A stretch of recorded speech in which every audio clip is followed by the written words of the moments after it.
Hello everyone, welcome to my YouTube channel. जैसा कि हमने लास्ट वीडियो में देखा था कि अपन एचटेट के लिए एक रिवीजन सीरीज शुरू करने वाले हैं।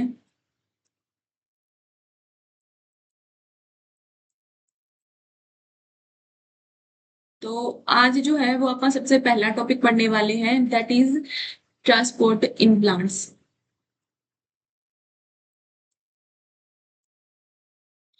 तो यहाँ पे बहुत ही इम्पोर्टेंट जो पॉइंट्स हैं उनको देखेंगे इन डेप्थ। अपन कोई डिस्कशन यहाँ पे नहीं करेंगे। तो विदाउट एनी डिले स्टार्ट करते हैं। Transport in plants. जैसा कि हमें पता है कि जो प्लांट्स होते हैं उनके पास में ना ही तो कोई इंटरस्टिशियल फ्लूइड होता है और ना ही कोई रेगुलर सर्कुलेटरी सिस्टम होता है। तो प्लांट्स जो होते हैं वो ट्रांसपोर्ट कैसे करते हैं? यहाँ पे जो प्लांट है इनके पास में दो टाइप के ट्रांसपोर्ट होते हैं। पहला तो होता है शॉर्ट डिस्टेंस ट्रांसपोर्ट। अब ये जो शॉर्ट डिस्टेंस ट्रांसपोर्ट होता है इसमें क्या होता है कि बहुत ही छोटी दूरी पर ट्रांसपोर्ट किया जाता है। जैसे कि जो सेल्स होती हैं वो आपस में इस तरह से प्रेजेंट होती हैं। तो एक सेल के पास में कोई मटेरियल है, उसको दूसरे के पास में लेके जाना, तीसरे के पास में लेके जाना, इस टाइप से ये वाला ट्रांसपोर्ट होता है। नाउ ये जो ट्रांसपोर्ट होता है वो कैसे होता है? डिफ्यूजन से होता है और एक्टिव ट्रांसपोर्ट से होता है।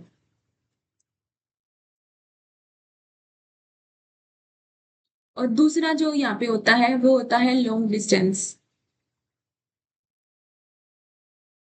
लॉन्ग डिस्टेंस ट्रांसपोर्ट मतलब कि जो रूट्स वाटर को और मिनरल्स को अब्जॉर्ब करती हैं उनको प्लांट के लीव्स तक पहुंचाना, वो लॉन्ग डिस्टेंस के अंदर आता है। और ये होता है वाया ट्रांसलोकेशन। ये मास फ्लो से होता है और यहाँ पे जाइलम एंड फ्लोएम की जरूरत पड़ती है।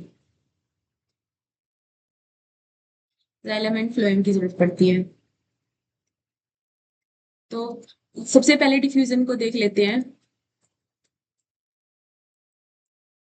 डिफ्यूजन का क्या मतलब होता है? डिफ्यूजन का मतलब होता है किसी भी सब्सटेंस का हायर कंसंट्रेशन से लोअर कंसंट्रेशन की तरफ डिफ्यूज होना डिफ्यूजन कहलाता है। तो यहाँ पे एक पॉइंट ये याद रखने वाला है कि ये अलोंग द कंसंट्रेशन ग्रेडियंट होता है। कंसंट्रेशन ग्रेडियंट यानी कि हायर कंसंट्रेशन से लोअर कंसंट्रेशन की तरफ। Lower concentration. दूसरा, ये जो होता है अलोंग द कंसंट्रेशन ग्रेडियंट होता है, तो यहाँ पे किसी भी एनर्जी की रिक्वायरमेंट नहीं होती। No energy required. एनर्जी की रिक्वायरमेंट नहीं होती तो ये जो होता है वो स्लो प्रोसेस होता है। दूसरा मैंने आपको बताया था कि एक्टिव ट्रांसपोर्ट से होता है।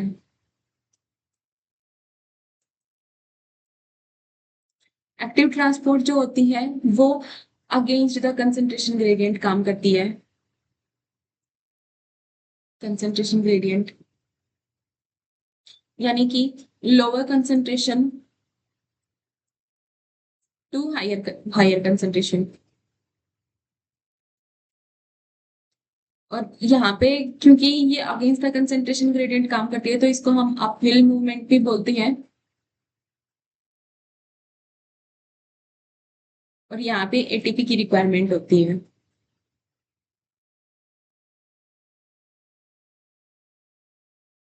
ओवरव्यू हमने देख लिया है इसका, डिफ्यूजन का। नाउ अब हम इसको इन डेप्थ में स्टडी करते हैं थोड़ा बहुत कि जो डिफ्यूजन होता है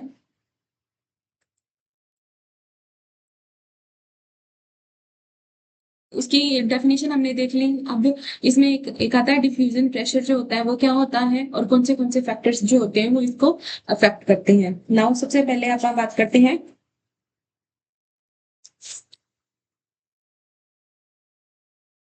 डिफ्यूजन प्रेशर की।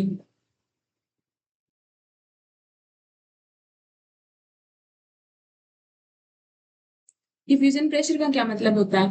यानी कि पार्टिकल्स जिनको हायर कंसंट्रेशन से लोअर कंसंट्रेशन जाने के लिए जो प्रेशर की जरूरत होती है उसको हम डिफ्यूजन प्रेशर बोलते हैं। Pressure exerted by the tendency of the particle to diffuse from the area of its higher concentration to the region of its lower concentration। ये जो होता है वो प्रोपोर्शनल होता है to the concentration of diffusion particle. concentration of diffusing particles.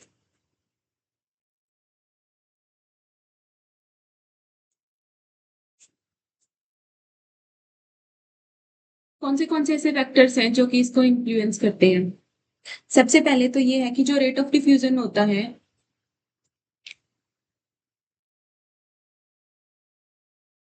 वो inversely proportional होता है square root of relative density.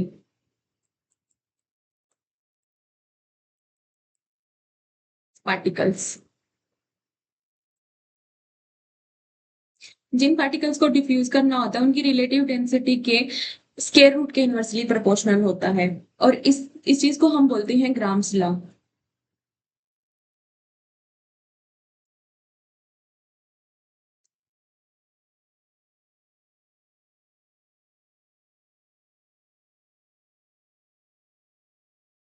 Rate जो होता है वो डायरेक्टली प्रोपोर्शनल होता है density of the medium.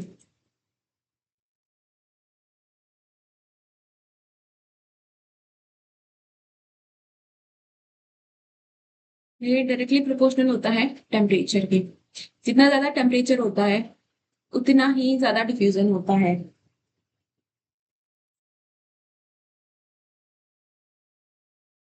And rate जो होता है वो इनवर्सली प्रोपोर्शनल होता है डिस्टेंस के, यानी कि जितना ज्यादा दो सॉल्यूशंस के बीच में डिस्टेंस होगा उतना ही कम डिफ्यूजन होगा। नाउ अब हम डिफ्यूजन के एक और टाइप के बारे में बात करते हैं जिसको कि बोलते हैं हम फैसिलिटेटेड डिफ्यूजन।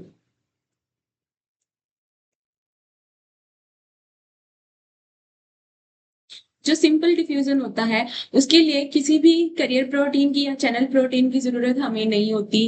वहाँ मतलब जो पार्टिकल्स होते हैं वो डायरेक्टली डिफ्यूज करते हैं थ्रू द मेम्ब्रेन, लेकिन जो फैसिलिटेटेड डिफ्यूजन होता है वो हाइड्रोफिलिक सब्सटेंसेस जो होते हैं उनके लिए होता है।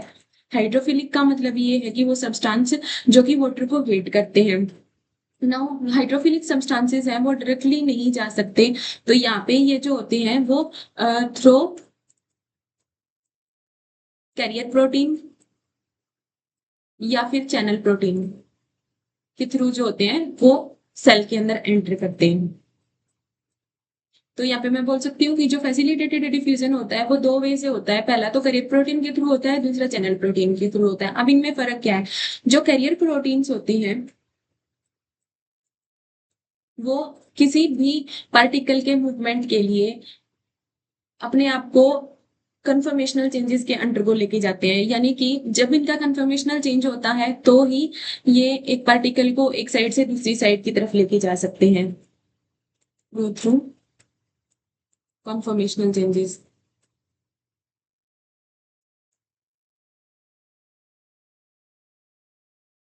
लेकिन जो चैनल प्रोटीन होते हैं उनके अंदर ऐसा नहीं होता, ये सीधा पाथवे बनाते हैं जिसकी वजह से जो पार्टिकल्स होते हैं उनका मूवमेंट होता है।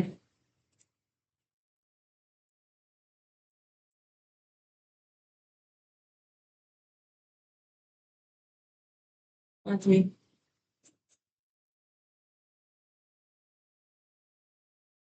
अब जो फैसिलिटेटेड डिफ्यूजन होता है वो मेनली दो टाइप का होता है। एक तो होता है यूनिपोर्ट। यूनिपोर्ट का मतलब ये होता है कि यहाँ पे सिर्फ एक ही पार्टिकल की मूवमेंट अलग होती है।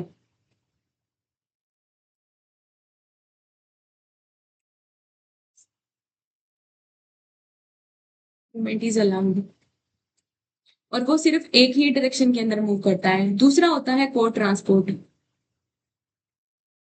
अब ये जो होता है वो एक तो सिंपोर्ट टाइप का होता है। को ट्रांसपोर्ट का मतलब होता है कि दो पार्टिकल्स जो होते हैं, दो टाइप के जो पार्टिकल्स होते हैं वो एक साथ मूव करते हैं। पार्टिकल्स एक साथ मूव करते हैं। सिंपोर्ट के अंदर क्या होता है कि वो दोनों एक ही डायरेक्शन के अंदर जाते हैं। एक होता है एंटीपोर्ट। एंटीपोर्ट के अंदर अगर एक अंदर जा रहा है तो दूसरा बाहर आ रहा है। तो ये चीजें आप जो है वो ध्यान में रखें, इनमें से जो है समटाइम्स क्वेश्चन पूछ लेते हैं।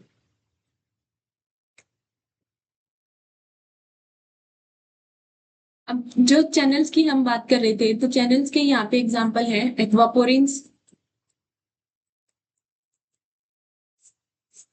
और जो के पॉजिटिव चैनल्स जो होते हैं वो, या फिर कुछ और टाइप के आयन चैनल्स भी। नाउ अब हम बात करते हैं प्लांट वाटर रिलेशनशिप की, जिसमें सबसे पहले आता है इम्बाइबेशन। इम्बाइबेशन का क्या मतलब होता है कि जो सॉलिड प्लांट पार्टिकल्स होते हैं, पार्टिकल्स जब वाटर को एब्जॉर्ब करते हैं तो उसको हम इम्बाइबेशन बोलते हैं। Solid plant particles show absorption of water,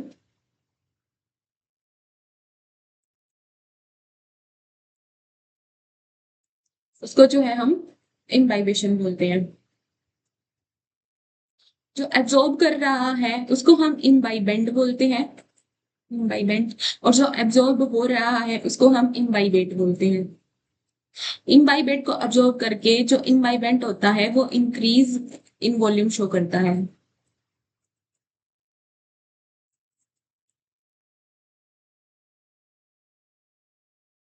यहाँ पे दो प्रोसेस काम करती है, एक तो होती है कैपिलैरिटी। कैपिलैरिटी को यूज करके जो इम्बाइबेंट होता है उसकी जो इनर सेल्स होती हैं, इनर सेल्स जो होती हैं वो वाटर का अब्जॉर्प्शन करती हैं। और एक होता है एडजॉर्प्शन। एडजॉर्प्शन एडजॉर्प्शन का मतलब ये होता है कि जो इम्बाइबेट है, यानी कि कोई भी अगर वुड है उसके जो सरफेस के ऊपर जो प्लांट पार्टिकल्स जो है जमा है उनको हम एडजॉर्प्शन बोलते हैं। वो एडजॉर्प्शन की प्रोसेस से हैं, और इसके जो अंदर की जो सेल्स हैं, इसके अंदर जो प्लांट पार्टिकल्स हैं वो कैपिलैरिटी की हेल्प से अंदर की तरफ गए हैं।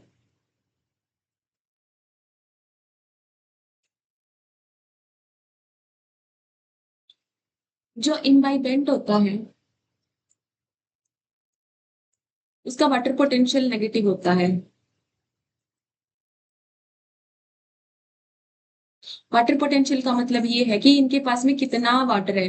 जिसका वाटर पोटेंशियल कम होता है उसके पास में उतनी ही स्कैर्सिटी ऑफ वाटर होती है। तो वुड के पास जो होती है वो बहुत ज्यादा स्कैर्सिटी ऑफ वाटर होती है, जिसकी वजह से उसका वाटर पोटेंशियल नेगेटिव हो जाता है, और वो ये टेंडेंसी शो करता है कि वो वाटर को एब्जॉर्ब कर ले। जिसका जितना कम वाटर पोटेंशियल होता है उसके पास उतनी ही ज्यादा टेंडेंसी होती है कि वो वाटर का एब्जॉर्प्शन शो करे।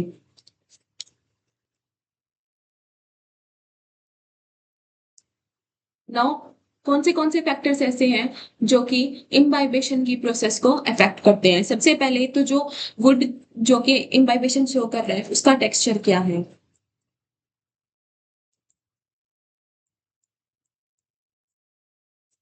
जितना ज्यादा रफ सरफेस होगा वो उतना ही ज्यादा इम्बाइबेशन की प्रोसेस को शो करेगा। दूसरा टेम्परेचर। अगर टेम्परेचर के अंदर इंक्रीज हो रहा है तो इम्बाइबेशन की प्रोसेस जो है वो भी ज्यादा होगी, प्रोसेस भी ज्यादा होगी। और एक वाटर पोटेंशियल वाला जो है वो हमने देख ही लिया था कि अगर इम्बाइबेंट का वाटर पोटेंशियल जितना ज्यादा कम होगा उसके पास में उतनी ही ज्यादा टेंडेंसी होगी कि वो वाटर का अब्जॉर्प्शन शो करे।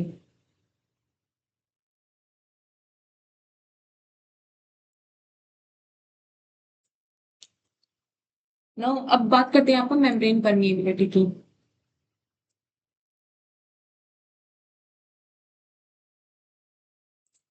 यहाँ पे तीन टाइप की मेम्ब्रेन्स होती हैं। पहली आती है इम्परमिएबल। इम्परमिएबल मेम्ब्रेन वो मेम्ब्रेन होती है जो कि अपने थ्रू से किसी भी चीज की मूवमेंट को अलाउ नहीं करती। Do not allow movement of any particle.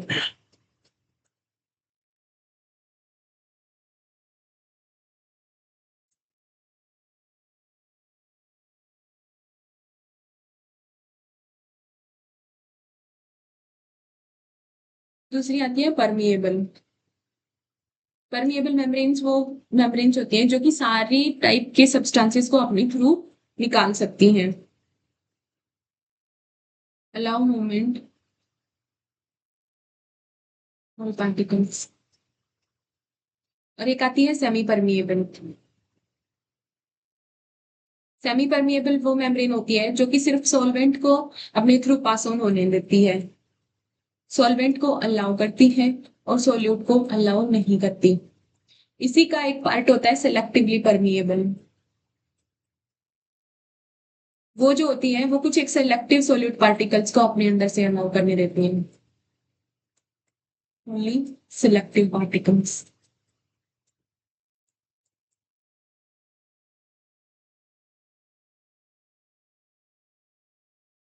अब अपन बात करते हैं ऑस्मोसिस की। ऑस्मोसिस जो होता है वो एक टाइप का डिफ्यूजन ही होता है, जिसके अंदर डिफ्यूजन ऑफ वाटर होता है। वाटर का डिफ्यूजन कैसे होता है?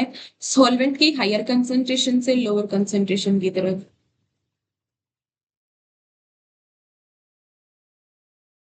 Higher concentration of solvent to lower concentration. अब यहाँ पे एक कंफ्यूजन क्रिएट होती है। ये तो हमें समझ में आ गया कि सॉल्वेंट की हायर कंसंट्रेशन से लोअर कंसंट्रेशन की मूवमेंट होती है, लेकिन समटाइम्स कुछ एक स्टेटमेंट्स ऐसी दी होती हैं, from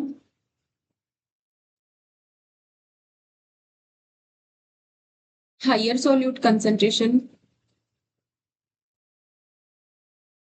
to lower solute concentration, जो कि बिल्कुल ही गलत है। यहाँ पे हम वाइसा वर्सा करेंगे, क्योंकि जो सोल्यूट की कंसंट्रेशन जिस भी सॉल्यूशन के अंदर ज्यादा होगी तो वो बहुत ज्यादा कंसंट्रेटेड होगा, यानी कि वहां पे वाटर की ऑलरेडी स्कैर्सिटी होगी। तो हम यहाँ पे lower concentration of solute to higher concentration of solute करेंगे।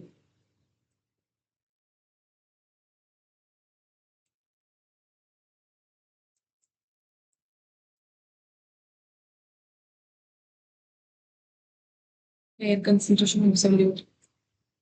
जब अपन सॉल्वेंट की बात कर रहे हैं तो वो हायर कंसंट्रेशन से लोअर कंसंट्रेशन आएगा। अगर स्टेटमेंट के अंदर ये दे रखा है कि from lower concentration of solute to higher concentration of solute, तो ये भी बिल्कुल सही है, इसमें कंफ्यूजन की कोई बात नहीं है। एक और भी यहाँ पे स्टेटमेंट दे देते हैं, जैसा कि मैंने आपको बताया था वाटर पोटेंशियल। वाटर पोटेंशियल का मतलब क्या होता है? अगर किसी भी सॉल्यूशन का वाटर पोटेंशियल ज्यादा है तो मतलब उसके अंदर सॉल्वेंट की जो कंसंट्रेशन है वो बहुत ज्यादा है, यानी कि वाटर ऑलरेडी ज्यादा है। अगर वाटर पोटेंशियल कम है तो सॉल्वेंट की कंसंट्रेशन जो है वो कम है। तो यहाँ पे मैं बोल सकती हूँ कि हायर वाटर पोटेंशियल से लोअर वाटर पोटेंशियल की तरफ जाता है।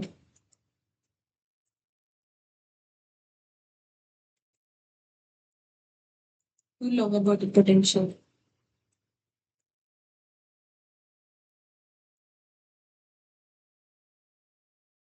जो प्योर वाटर होता है उसका वाटर पोटेंशियल हाईएस्ट होता है, और जो सोल्यूट होते हैं वो, जो प्योर वाटर होता है उसके उसकी वाटर पोटेंशियल को कम करता है। तो अगर कई स्टेटमेंट में ये चीज पूछ ले कि अगर कोई एक सॉल्यूशन है जिसमें सोल्यूट की कंसंट्रेशन ज्यादा है तो उसका वाटर पोटेंशियल कम होगा या ज्यादा होगा, तो वहां पे वाटर पोटेंशियल जो है वो कम होगा, क्योंकि वहां पे सोल्यूट की कंसंट्रेशन ज्यादा है। आई होप आपको ये चीज जो है वो समझ में आई होगी। जो सॉल्यूट होते हैं वो वाटर पोटेंशियल को कम कर देते हैं,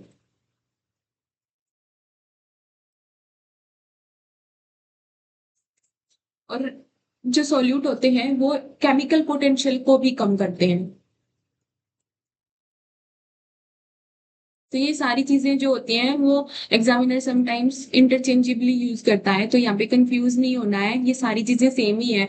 मतलब कि अगर सिंपलेस्ट वे ऑस्मोसिस का बताऊं तो उसमें यही है कि जो सॉल्वेंट होता है वो अपने हायर कंसंट्रेशन से लोअर कंसंट्रेशन की तरफ जाता है। अब अगर वो आपसे सोल्यूट की फॉर्म में पूछ रहा है, वाटर पोटेंशियल की फॉर्म में पूछ रहा है, केमिकल पोटेंशियल की फॉर्म में पूछ रहा है, तो उसमें कंफ्यूजन की कोई जरूरत नहीं है। बस एक चीज ये याद रखनी है कि जो सोल्यूट होता है वो वाटर पोटेंशियल को भी कम करता है और केमिकल पोटेंशियल को भी कम करता है। तो अगर किसी भी सॉल्यूशन का वाटर पोटेंशियल ज्यादा है तो वहां पे जो वाटर है, यानी कि जो सॉल्वेंट है वो ज्यादा अमाउंट में है, और अगर वाटर पोटेंशियल कम है तो सोल्यूट जो है वो ज्यादा अमाउंट में है। ऐसा ही सेम केमिकल पोटेंशियल के केसेस में भी होता है। अगर किसी का केमिकल पोटेंशियल ज्यादा है तो वहां पे वाटर ज्यादा अमाउंट में प्रेजेंट है, और अगर किसी भी सॉल्यूशन का केमिकल पोटेंशियल कम है तो वहां पे सोल्यूट ज्यादा अमाउंट में प्रेजेंट है।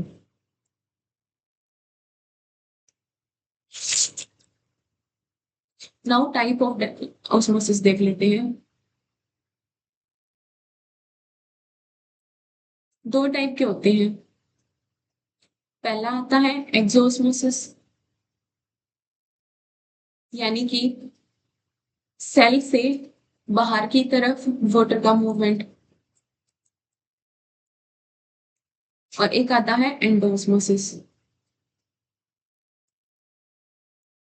सेल के अंदर वाटर का मूवमेंट। अब अपन सॉल्यूशन की बात कर लेते हैं। जो सॉल्यूशन होता है वो मेनली 3 टाइप का होता है। एक होता है हाइपरटोनिक, एक होता है हाइपोटोनिक, और एक होता है आइसोटोनिक। हाइपरटोनिक का मतलब ये है कि यहाँ पे सोल्यूट की कंसंट्रेशन जो है वो ज्यादा है, कंसंट्रेशन है वो ज्यादा है। हाइपोटोनिक का मतलब होता है कि सोल्यूट की कंसंट्रेशन जो है वो कम है। और आइसोटोनिक का मतलब ये होता है कि सोल्यूट और सॉल्वेंट की जो कंसंट्रेशन है वो बैलेंस्ड है। तो अगर आप अपनी सेल को हाइपरटोनिक सॉल्यूशन के अंदर रखेंगे,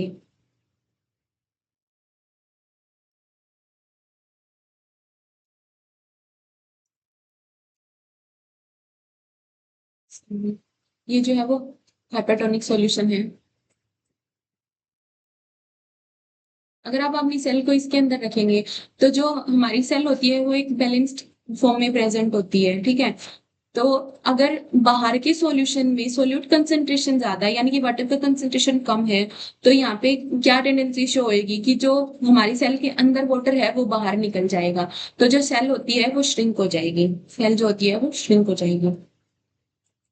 वहीं पे अगर मैं सेल को हाइपोटोनिक सॉल्यूशन के अंदर रखती हूँ,